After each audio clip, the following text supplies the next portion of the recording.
Hello guys and welcome back to MS Tech Tutorials, and in today's video I'm going to be going over how to fix the Apex Legends error code DGXI error hung error code, and let's get started. So the first thing I recommend you guys doing is go over to Steam on your desktop, right click on it and hit properties.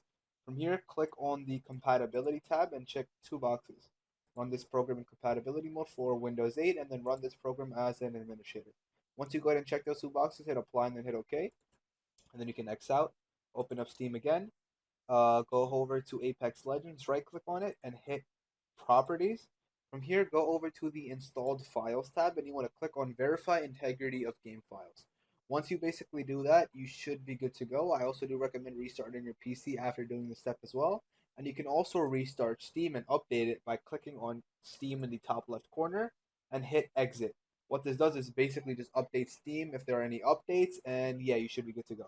So yeah, that is it for the video. Thank you guys for watching. Make sure to give the video a thumbs up, subscribe to the channel, and have a great day.